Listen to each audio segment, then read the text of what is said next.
जैसे कि आप सबको ज्ञात है, सिद्धार्थ गौतम बुद्ध कपिलवस्तु से प्रस्थान से पहले महाराज शुद्धोधन के आग्रह से हमारी जिज्ञासाओं का समाधान करेंगे। शाक्य नरेश महाराज शुद्धोधन एवं शाक्य मुनि बुद्ध पधार रहे हैं। शाक्य मुनि बुद्ध की, शाक्य मुनि बुद्ध की, शाक्य मुनि बुद्ध की, शाक्य मुनि बुद्ध की, शाक्य मुनि बुद्ध की, शाक्य मुनि बुद्ध की, शाक्य मुनि बुद्ध की, शाक्य मुनि बुद्ध की, शाक्य मुनि बुद्ध की, शाक्य मुनि बुद्ध की। बुद्ध, सभी शाक्य राजा आपका स्वागत करते हैं।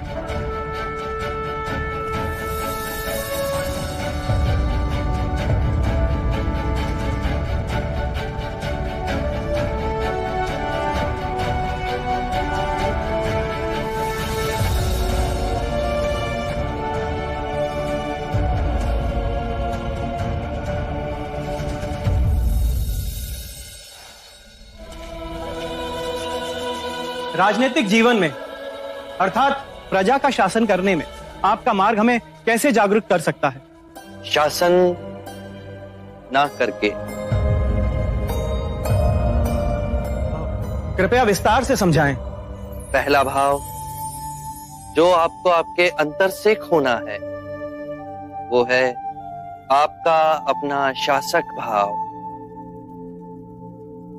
और जो भाव आपको अपने अंतर में जगाना है वो है मैत्री पिता भ्राता का भाव। कर्म के चक्र से यदि आप राजा बने हैं तो केवल इसीलिए कि आप अपनी प्रजा की आंखों के अश्रु पहुंच सकें, उनके दुखों को दूर कर सकें। यही कृत्य आप अपने घरों में हर दिन करते हैं पिता बनकर। तो फिर आप सब ये भाव शासक बनकर क्यों नहीं करते? क्योंकि आप स्वयं को प्रजा से भिन्न समझते हैं, इसीलिए आप सब पूछते हैं कि जागृत शासक कैसे बने। ये प्रश्न आप तब नहीं पूछते जब आप पिता बने थे कि हम पिता कैसे बने, क्योंकि वहां अपनत्व का भाव है। तो इसी भाव को और विस्तृत करें। सभी अपने हैं, सभी के दुख अपने हैं। सबको न्याय और आनंद देने का जो ये मार्ग आप सबको प्राप्त हुआ है उसे व्यर्थ ना गवाएं। शारीरिक रोगों और मानसिक दुखों से तो जन जन पीड़ित है, पर उनको आप सामाजिक न्याय देकर उनके जीवन को सुखमय तो बना सकते हैं। मैं इस क्षण को कदापि नहीं भूल सकता। आपने मुझे जगाया है।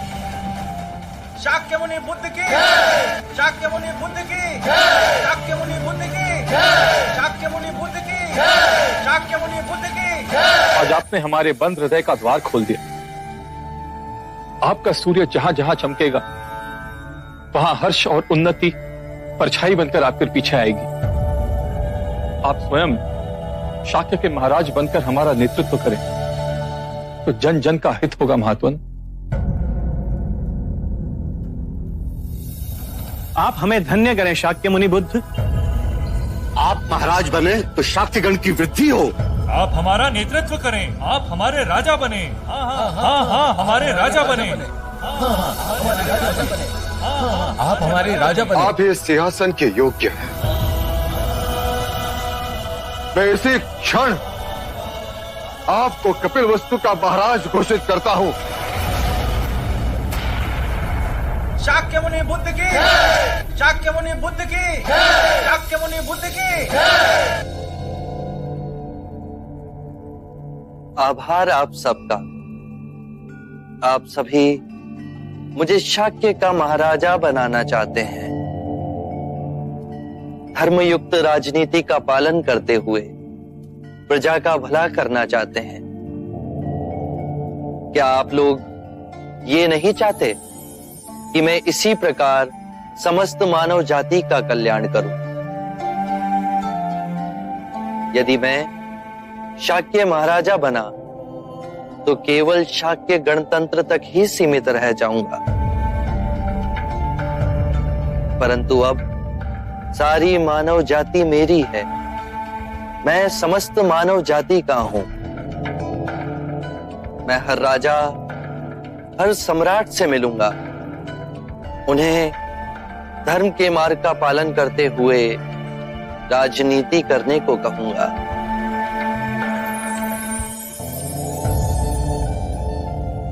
अब मुझे आज्ञा दें पिताश्री।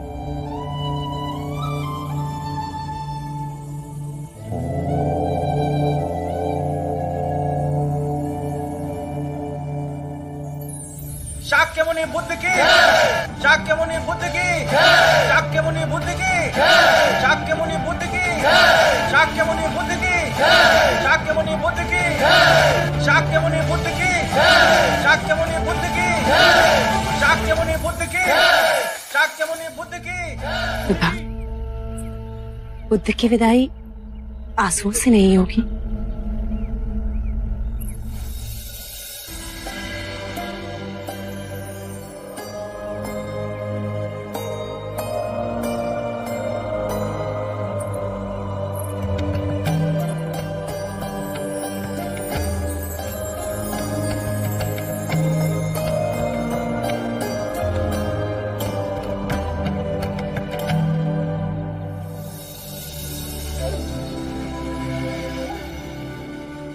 भले ही आपके साथ ना हूं, और मेरा हृदय सदैव आपके साथ रहेगा।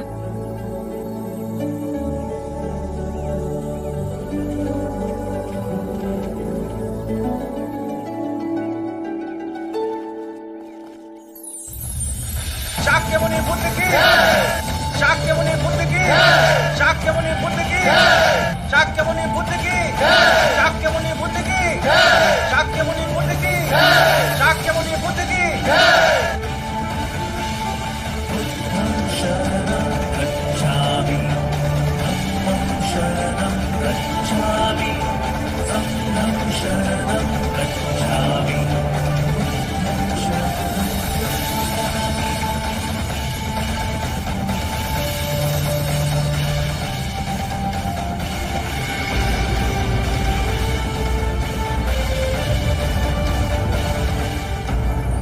आनंद,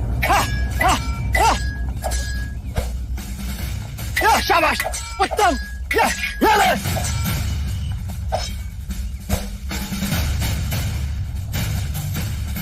बहुत अच्छे आनंद, बहुत अच्छे। तू है मेरा शिष्य बनने योग्य। मैं तुझे तलवारबाजी का श्रेष्ठ योद्धा बनाऊंगा। ये लो, मेरी ये तलवार आज से तुम्हारी हुई।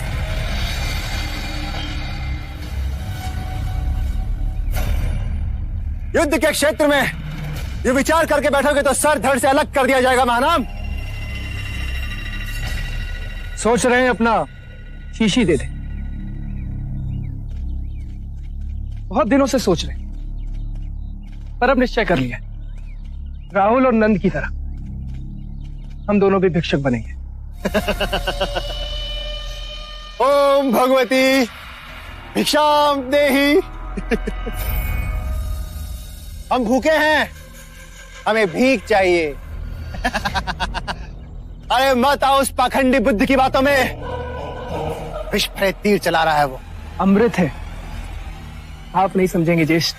मैं नहीं समझता। अरे वो पाखंडी राजाओं को भी भिखारी बना रहा है। दुख दूर करने की बात करता है, लेकिन केवल दुख ही दे रहा है। हर उस वस्तु से दूर कर रहा है जो आनंद और विलास दे। अरे वो तो पागल है, लेकिन तुम तो समझदार हो। नहीं थे, पर अब समझदारी आ रही। माता पिता की आज्ञा लेकर हम बुद्ध की शरण में जाएंगे। आनंद, तुम चलोगे हमारे साथ? नहीं, आनंद कहीं नहीं जाएगा। वो मेरे साथ राजगृह जाएगा, वहां गणिकाओं से मिलेगा, भोग और विलास का आनंद भोगेगा। अरे मैं फिर कहता हूं, तुम भी चलो मेरे साथ। स्वयं शत्रु ने मुझे अपने राज्याभिषेक में आमंत्रित किया है। पर वहां तो महाराज बिंबिसार थे, किंतु अब तख्ता पलट चुका है। बिंबिसार कारागृह में अंतिम सांस ले रहा है। अरे मैं फिर कहता हूं, चलो मेरे साथ राजगृह में। जहां पिता की हत्या पुत्र करे वहां मैं नहीं जाऊंगा। मैं बुद्ध की शरण में जा रहा हूं। और मैं भी आपके साथ चलूंगा। अनुज, तुम?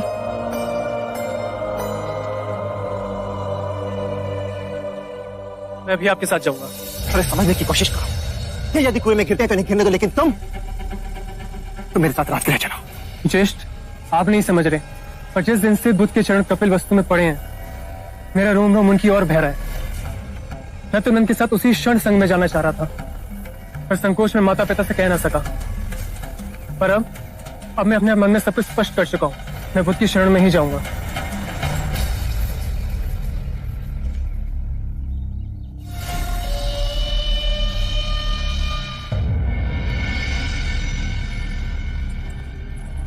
आप तीनों ने हमें यहां क्यों बुलाया? महाराज, हम तीनों ने मिलकर कुछ बनाया है जो हम आपको भेंट करना चाहते हैं। आप लोगों ने ये प्रतिमा बनाई है? जी, और हम चाहते हैं कि हमारे इस प्रयास का उद्घाटन महाराज आप करें।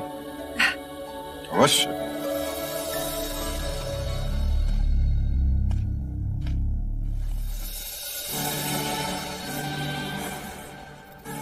अप्रतिम,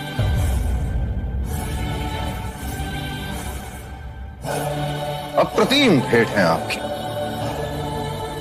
बोलो, इसके प्रतिफल में आप हमसे क्या भेंट चाहते हैं? हमें आज्ञा दीजिए।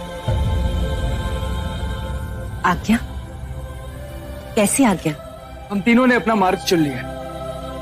हम बुद्ध की शरण में जा रहे हैं, भिक्षुक बनने।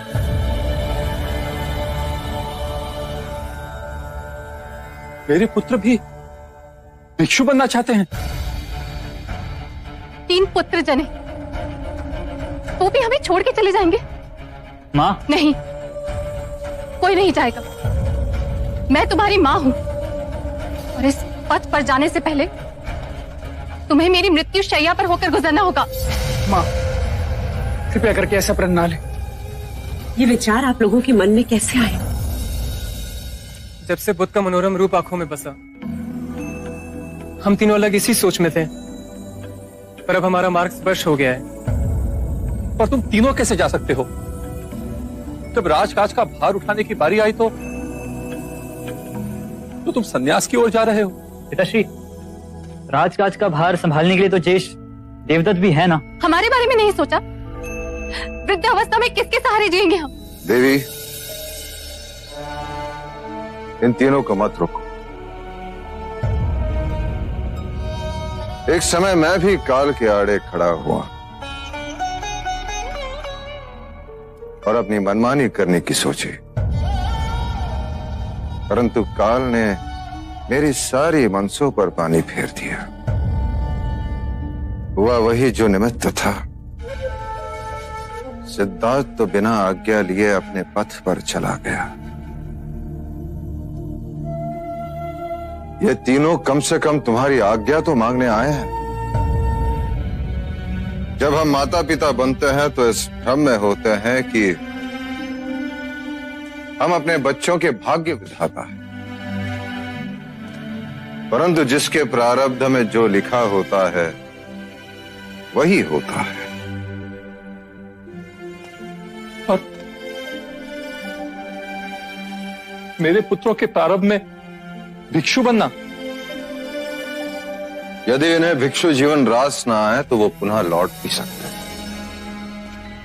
यदि इस समय हम इनके मार्ग की बाधा बने तो इनके साथ साथ हमें भी हानि होगी।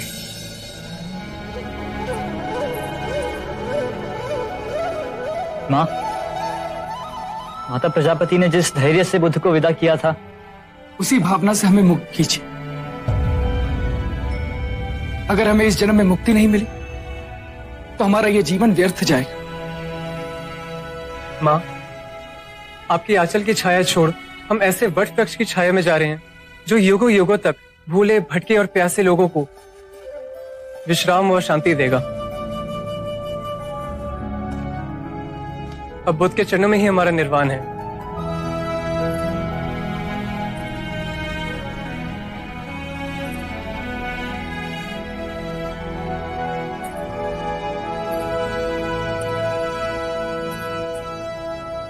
जाओ पुत्र, तुम्हें वो मिले जो हमें इस जीवन में नहीं मिला। जाओ।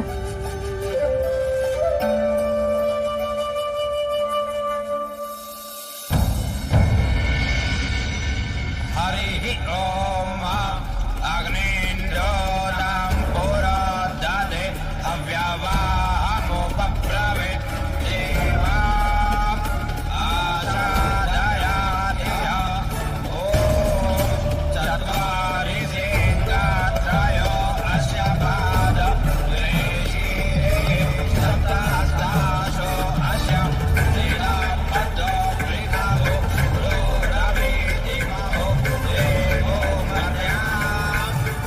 ये सुंदर दृश्य देखने के लिए स्वयं भगवान बुद्ध नहीं आए? अरे कम से कम अपने किसी प्रतिनिधि को ही भेजते। हाँ, आजाद शत्रु को हमने भगवान बुद्ध का शत्रु बना दिया है।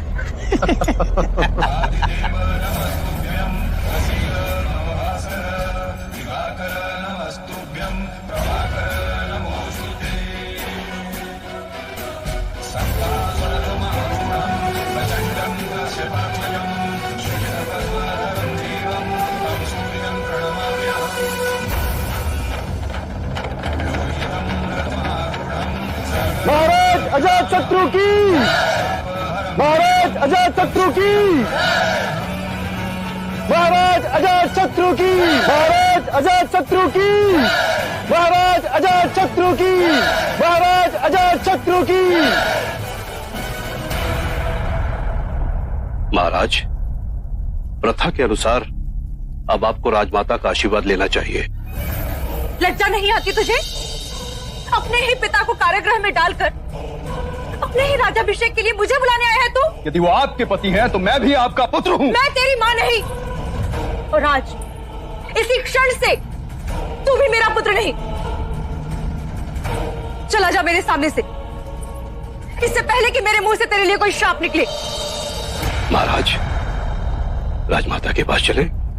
नहीं, मुझे किसी के भी आशीर्वाद की कोई आवश्यकता नहीं, राजमाता की भी नहीं।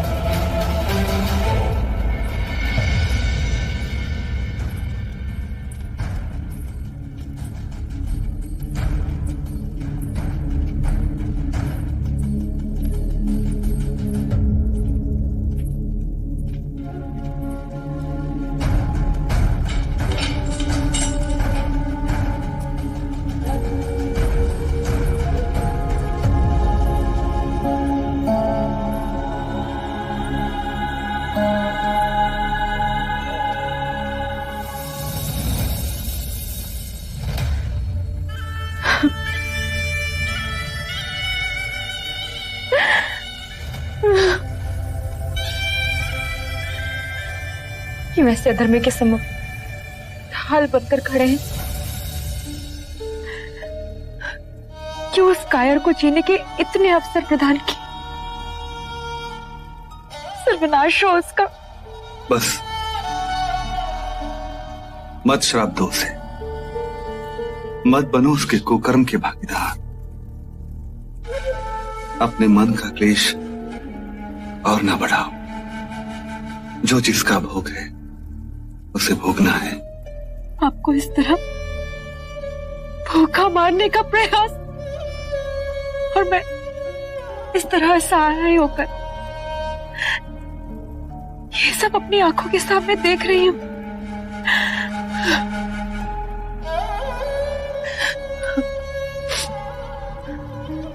इसमें कुछ खाने के लिए है, इससे पहले कि कोई देख ले आप इसे ग्रहण कर लीजिए। रहने दो, जब प्राण जाने ही। आपको मेरी सौगंध, जब तक मैं जीवित हूं मैं आपको इस तरह भूखा मरने नहीं दे सकती। अगर आपने ये भोजन ग्रहण नहीं किया ना, तो मैं भी यहीं अपने प्राण त्याग दूंगी। वैदेही, तुम जानती हो, यदि अजात शत्रु को पता चला कि तुम छुपकर मुझे भोजन देने आई हो, तो वो क्या करेगा? मुझे भी इसी कालकोठरी में मरने के लिए छोड़ देगा। क्यों संकट मोल ले रही हो? मैंने अन्न का त्याग कर दिया है। तो मैंने अभी आपको अपने प्राणों की सौगंध दी है, और मुझे आशा है कि आप मुझे निराश नहीं करेंगे। तुम्हारी सौगंध ना तोड़ूंगा, अवश्य खा लूंगा। ऐसे क्या देख रहे हैं? वैदेही, मैंने तुम्हारे प्रति पति का धर्म नहीं निभाया, दूसरे स्त्रियों के साथ नाता जुड़ा रखा, और तुम अपनी जान पर। क्योंकि मैं आपकी पत्नी हूं, वो सब न थी। दुख तो इस बात का है कि मैंने ऐसे कपूत को जन्म दिया, मैं ही क्यों नहीं मर गया वो? मत कोसो अपने भाग्य को, स्थिर रहो। सुख आए कि दुख आए, दोनों को साम्यक दृष्टि से देखो। दुख की अनुभूति नहीं होगी। बुद्ध के बताए मार्ग के कारण मैं इस कारागृह में भी सुखी हूं। कितनी शांति है यहां ध्यान सहज लग जाता है। यह अवसर जीवन के अंतिम चरण में मिला। अरे इतने हट्टे कट्टे हो, एक बैलगाड़ी को भरने में इतना समय व्यय कर रहे हो, जल्दी करो। भिक्षाम देहि। भिक्षा? भाई, आप ये भिक्षा क्यों मांगते हैं? स्वस्थ हो, तंदुरुस्त हो, खुद खेत जोत के अपने लिए अनाज क्यों नहीं पैदा करते? मैं भी तुम्हारी तरह किसान ही तो हूं। मैं भी खेत जोतता हूं और उसी की उपज को ग्रहण करता हूं। अच्छा। हमें समझाइए कैसे? मेरा अपना जीवन मेरा खेत है। उसे मैंने अपनी साधना और एकाग्रता से सींचा है और परम ज्ञान प्राप्त किया है। यही मेरी खेती की उपज है और मेरा धान्य रूपी फल मैं जन जन में बांट रहा हूं। इस फल को खाने से क्या प्राप्त होता है महात्मा? उसे खाने से मनुष्य अपने दुखों से मुक्त होगा, परम ज्ञान को प्राप्त होगा, निर्वाण को प्राप्त होगा। आपका नाम? साक्य मुनि बुद्ध। आप वही संबोधि प्राप्त महात्मा तो नहीं? आग लगी! अरे घर में आग लग गई! बच्चा घर में अकेला है! हमारा पुत्र गोपाल! गोपाल! गोपाल! गोपाल! मेरे बच्चे को बचाओ! गोपाल! मेरे बच्चे! इस द्वार के अतिरिक्त और कोई मार्ग है? उधर कोने में एक खिड़की है। ये खिड़की, लेकिन इस खिड़की में से कोई बड़ा आदमी अंदर नहीं जा सकता। पर बालक तो यहाँ से बाहर आ सकता है। जाओ! जल्दी! जल्दी बचाओ मेरे बच्चे को! जल्दी! गोपाल! गोपाल! बाहर आजा बेटा, आजा बेटा, आजा, आग लगी है। गोपाल, गोपाल, देखो तुम्हारे पिता मेले से कितने सारे खिलौने लाए और ये मिट्टी की बैलगाड़ी तो बहुत सुंदर है। मैं तुम्हें मिट्टी की बैलगाड़ी दूंगा। आओ। हाँ। आजा।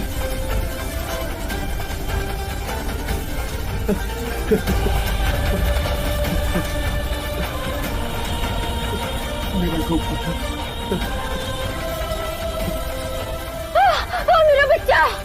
मेरा बच्चा!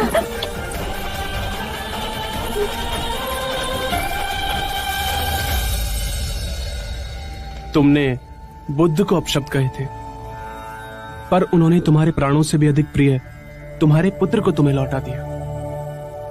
अब क्षमा कर दीजिए, क्षमा कर दीजिए गुरुदेव। अब मुझे आज्ञा दें। आपने इस बच्चे को जीवन दान दिया है महात्मा। आपका ये उपकार मैं अपने प्राण देकर भी नहीं चुका पाऊंगा। आप साक्षात ईश्वर बनकर हमारे जीवन में आए। आपकी करुणा ना होती तो आज। यही तो मेरे जीवन का उद्देश्य है। महात्मा हमें समझाएंगे।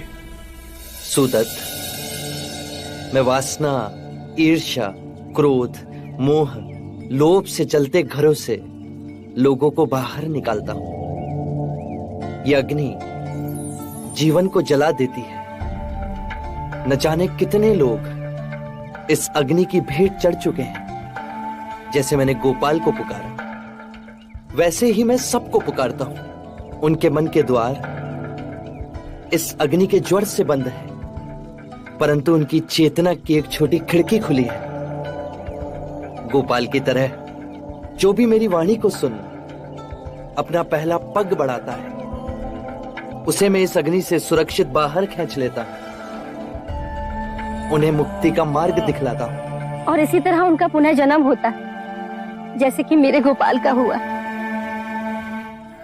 और कोई जिज्ञासा है? मेरी प्रार्थना है आपसे। मैं श्रावस्ती का वैश्य सुदत्त हूं। मेरी विनती है कि आप श्रावस्ती आएं और वहां अपने संघ की स्थापना कर वहां के जन जन को मुक्ति के मार्ग का ज्ञान दे। मैं अवश्य आऊंगा सुदत्त, परंतु मेरे साथ मेरे भिक्षु भी होंगे। बुद्ध, जब आप मगध में थे तो सुना महाराज बिंबिसार ने वेणुवन आपको भेंट दिया था। कपिलवस्तु में आपके पिता महाराज शुद्धोदन ने निग्रोधवन में आपके संघ का आयोजन किया। एक ऐसा अवसर मुझे भी दे बुद्ध। मैं श्रावस्ती अवश्य आऊंगा, मैं तुम्हें वचन देता हूं।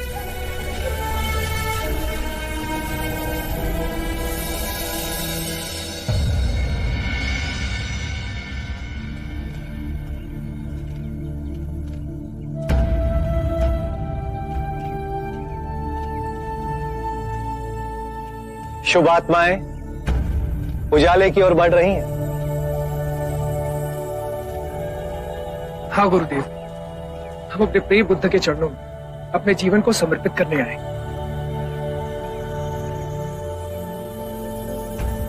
नंदो राहुल कहाँ हैं? सभी भिक्षु भिक्षाटन के लिए गए, बुद्ध भी गए। युवराज, युवराज! वाली तुम हमारे पीछे पीछे क्यों आए? जब आप तीनों मुझे गठरी देकर गए तो मेरे मन में आया कि मैं देखूं कि इसमें क्या है, और मैंने देखा तो इसमें बहुमूल्य आभूषण थे। ये आभूषण हमने तुम्हें स्वेच्छा से दिए। हम भिक्षुक बनेंगे, ये सब हमारे लिए व्यर्थ है। पली, तुमने नाई का कार्य करके कपिलवस्तु में हमारी इतने सालों तक सेवा की, तो हमने सोचा कि जाने से पहले ये सारे आभूषण हम तुम्हें दे दें। ये आभूषण आपके आने वाले जीवन में आपकी सहायता करेंगे। वही तो मैंने भी सोचा। तुमने क्या सोचा? मैंने सोचा यदि कपिलवस्तु के युवराज रत्न और धन का त्याग कर बुद्ध की शरण में जा सकते हैं, तो मैं तो निधन हूं, मेरे पास तो त्यागने के लिए कुछ भी नहीं है। यदि बुद्ध के चरण में मुझ जैसे निर्धन को स्थान मिल जाए तो पाली, तुम भिक्षु कैसे बनोगे? तुम तो जाति से शूद्र हो। मेरे संग में ना जाति भेद है, ना ही वर्ण भेद।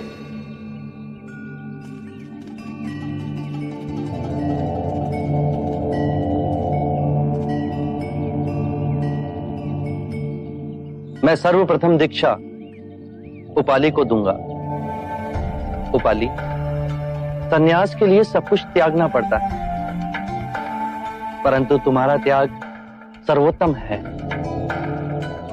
युवराज, धन, ऐश्वर्य, आभूषण सब कुछ त्याग कर आए, क्योंकि वो इनका सुख भोग चुके हैं, इसीलिए त्याग सके।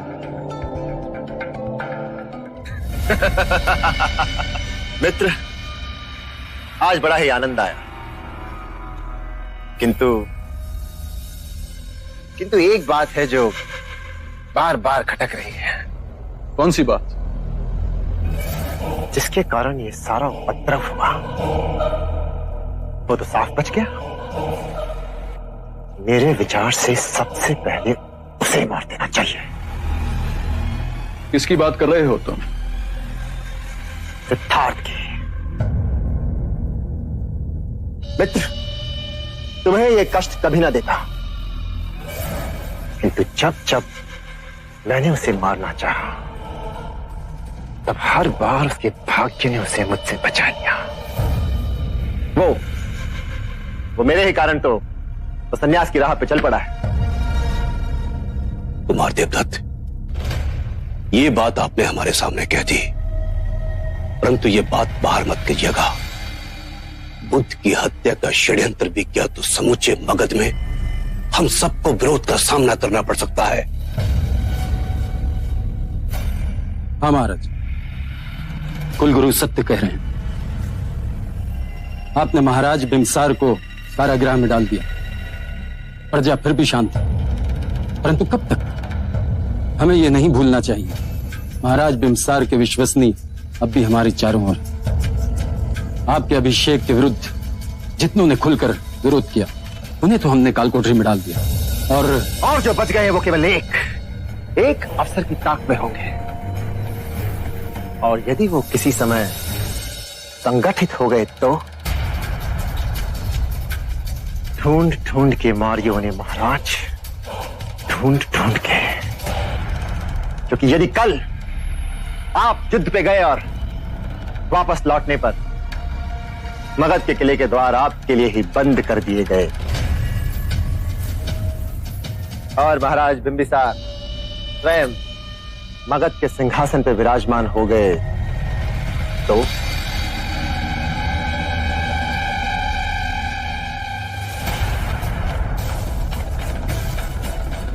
क्यों ना इस रोग को जड़ से ही काट के फेंक दिया जाए।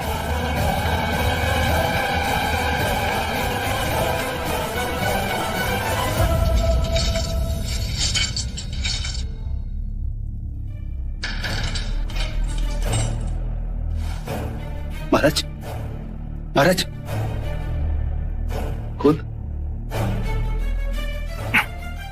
तुम? महाराज, हमें आपकी आज्ञा चाहिए। आज रात्रि को आपके विश्वसनीय सैनिक कारागृह पर आक्रमण करके आपको छुड़ा लेंगे। बस हमें आपके संकेत की प्रतीक्षा है महाराज। कितने सैनिक हो तुम? 150 या 200 के लगभग महाराज। मैं तुम्हारा शासक ही नहीं, पिता भी हूं। मैं इतने सारे जीवन को व्यर्थ बलिदान नहीं दे सकता। 200 सैनिक अजात शत्रु की सेना से टक्कर नहीं ले सकेंगे। वो मेरी हत्या तो करेगा ही, किंतु वो तुम्हें भी चुन चुन के मारेगा। अजात शत्रु रक्त का अत्यधिक प्यासा है। वो तुम्हारे परिवार वालों को भी नहीं छोड़ेगा। परंतु युवराज अजात शत्रु आपका वध करना चाहते हैं महाराज। अपने महाराज की आज्ञा का पालन करोगे? जी महाराज। अपने जीवन को यूं व्यर्थ बलिदान ना करो। मेरी आत्मा को अत्यंत शांति प्राप्त होगी यदि तुम मेरे प्यारे मगध की सेवा करोगे तो। अजात शत्रु सत्ता का लोभी अवश्य है, पर मगध की प्रजा की देखभाल करेगा। अब तुम अपने प्राण अधिक संकट में न डालो। जाओ यहां से। मैं आपको अकेला छोड़ के नहीं जा सकता। ये तुम्हारे महाराज बिंबिसार का आदेश है।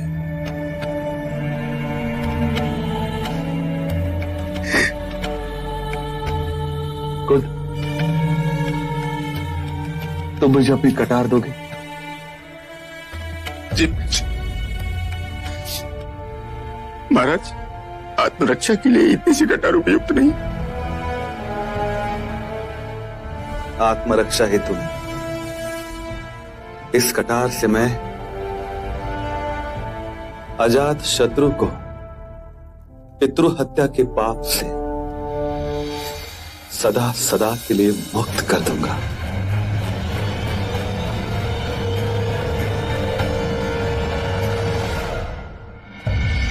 मां,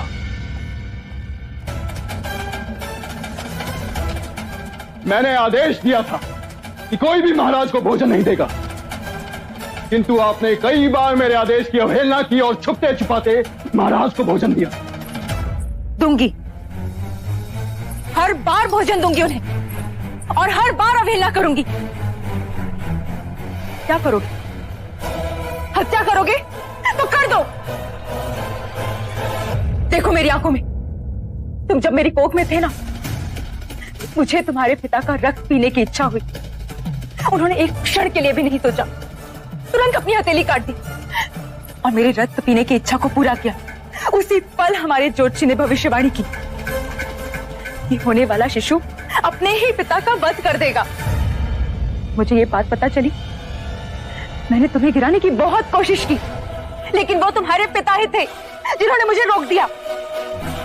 जब तुम्हारा जन्म हुआ ना, मैंने तुम्हें मारने की बहुत कोशिशें की, लेकिन ये जानते हुए कि तुम ही उनका वध करने वाले हो, उन्होंने तुम्हें बचा लिया, तुम्हें पाला, तुम्हें पोसा, इतना बड़ा किया, और तुमने सिंहासन की वासना के लिए उन्हें अपने राज्य में ही बंदी बना लिया।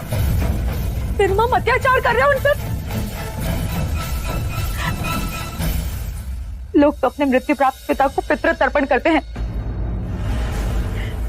लेकिन एक मेरी निर्लज संतान जिसने अपने ही पिता को जीते जी मार दिया।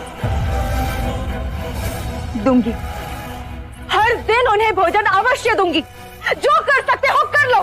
माँ, कदाचित तुम्हारे भाग्य में भी और जीना लिखा है, या फिर मेरा भाग्य अधिक बलशाली है कि उसमें तुम्हारी हत्या नहीं लिखी। कल रात्रि महाराज ने स्वयं को कटार मार आत्महत्या कर ली।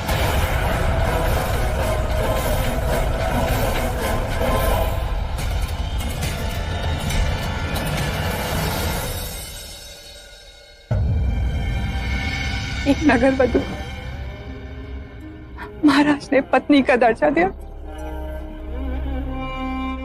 हमारे पुत्र जीवक को पिता और उनकी अपनी संतान ने ही। महाराज बिंबिसार ने अपना जीवन सचेत अवस्था में जिया।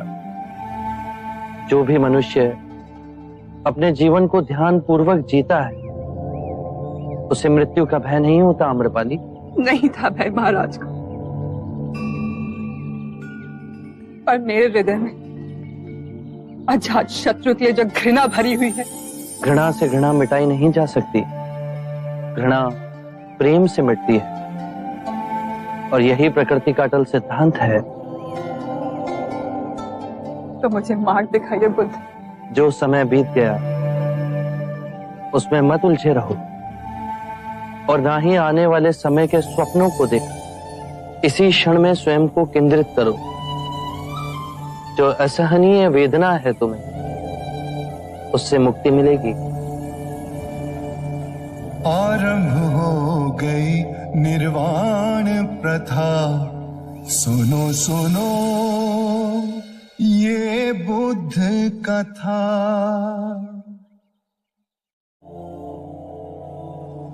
घृणा से घृणा नहीं मिटाई जा सकती।